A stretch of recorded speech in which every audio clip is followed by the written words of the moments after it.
Сайн бацгаана уу хүүхдүүдээ. Багш нь өнөөдөр та нарт 6 дугаар ангийн эрүүл мэндийн хичээлийг орно. За бүгдээрээ дэлгэцэн анхаарлаа хандуулаарай. За хүүхдүүдээ эдгээр зургийг сайтар ажиглаарай. Манай бидний өнөөдөр үзэх хичээлтэй маань хамааралтай зураг байна.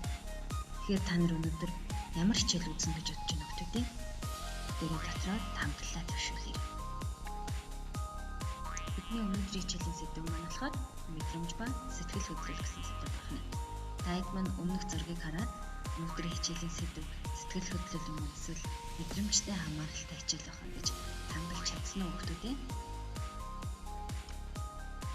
Тэрээ энэ хоёр зургийг сайтар ажиглаарай хүүхдүүдээ.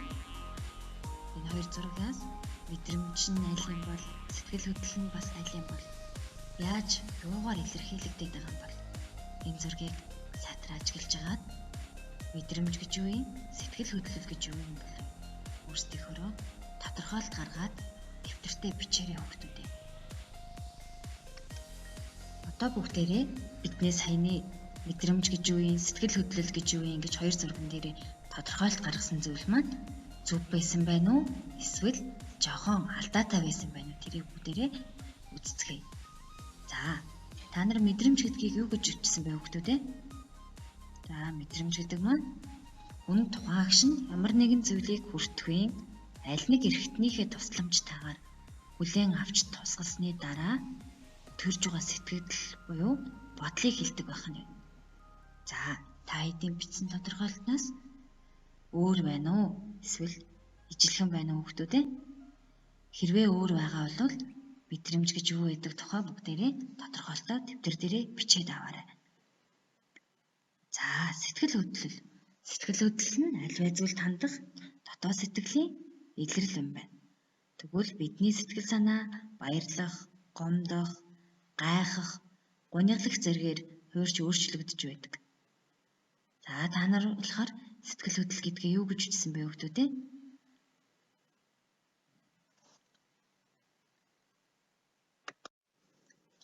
За, маш сайн байна хүүхдүүдээ. Одоо бүгдээрээ ойрын өдрүүдэд өөрт чинь илэрсэн ямар сэтгэл хөдлөл байсан бэ? Тэрийгэ бичиж тэмдэглээрэй дэвтэр дээрээ. За, тэгээд бичил тэмдэглэсэн үйлдэлийнхээ үр дагаврын талаар тунгаан бодоорой. За, тухайн үйлдэлийг хийснээр ямар давуу болон сул тал байж болохыг тодорхойлоод дэвтэр дээрээ бичээрэй хүүхдүүдээ. За, та нарын бичиж тэмдэглэсэн сэтгэл хөдлөлөөс баярлсан их байна уу? Эсвэл гомдож тунсан, ууралсан эдгээр сэтгэл хөдлөл нэх байна уу хүүхдүүдээ? За, баярлах юм бол хүмүүст ямар санагдах бол хүүхдүүдээ? Хүмүүсийн сэтгэлд ямар санагдах бол баярлах, инээх, талархлаа илэрхийлвэл ямар байх бол? За, харин эсвэргээрээ уурлаад, гомдоод, туниад дуугаа ураагаад ч юм уу дуугаа байгаад ивэл хүмүүс ямар сэтгэл төрүүлэх болов хүүхдүүдээ? Тааламжтай байх уу? Эсвэл тааламжгүй байх болов?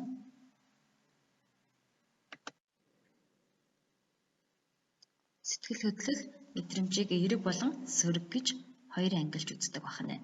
Тэгвэл эерэг сэтгэл хөдлөлт маань тааламжтай сайхан сэтгэл төрүүлж байгааг хэлдэг бол харин сөрөг сэтгэл хөдлөл маань болохоор тааламжгүй муухай сэтгэл төрүүлж байгааг хэлдэг байна. Тэгвэл хүүхдүүдээ сэтгэл хөдлөлөө эерэг байлгахын тулд сөрөг сэтгэл хөдлөлөө хянж сурах хэрэгтэй байна шүү хүүхдүүдээ.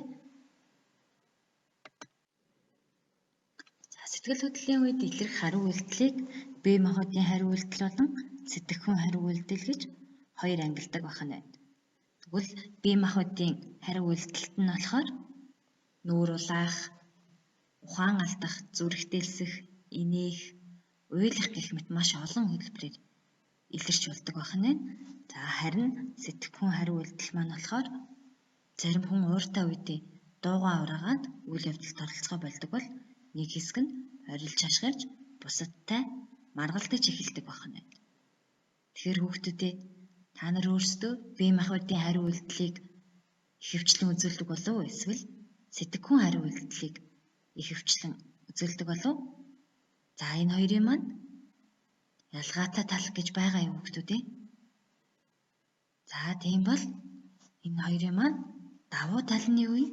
Сул тал нь бас юу юм? Тэрээ бүгдээрээ дэвтэртээ тодорхойлж бичээрэй хүүхдүүд ээ. Өнөөдрийн хичээлээ буцтгаад сурах хичгээсээ дараах дасгал даалгавруудыг хийж гүйцэтгээрэй хүүхдүүд ээ. За эхний даалгавар нь болохоор дараах зураг ямар сэтгэл хөдлөл илэрхийлж байгааг тодорхойлоод зургийн өмнөх хэсгийг доорх хэсэгт нь зөв тохируулан бичээрэй. За дараагийн даалгавар нь болохоор сэтгэл хөдлөлийг эерэг болон сөрөг гэсэн хоёр амьдлалд хуваан байрлуулад дараах асуултын дагуу ангийнхантайгаа гэр бүлийнхэнтэйгээ ярилцаарай хүүхдүүд ээ. За энэний тухай ярилцахтай яах вэ гэхээр эдгээрийг хооронд нь тохируулахад хэцүү байсан уу? Яагаад те? За чамд эдгээр эерэг болон сэтгэл хөдлөлүүд илэрч байсан уу? За илэрч байсан бол эерэг сэтгэл хөдлөл, сөрөг сэтгэл хөдлөл хоёрын аль нь илүү илэрдэг вэ? За хэрвээ сөрөг сэтгэл хөдлөл чамд илүү илэрч байгаа бол тэрийгэ эерэг сэтгэл хөдлөл болгохын төлөө өөрийнхөө дуртай зүйлээ хийж эергээр хандаж байгаарай хүүхдүүд ээ.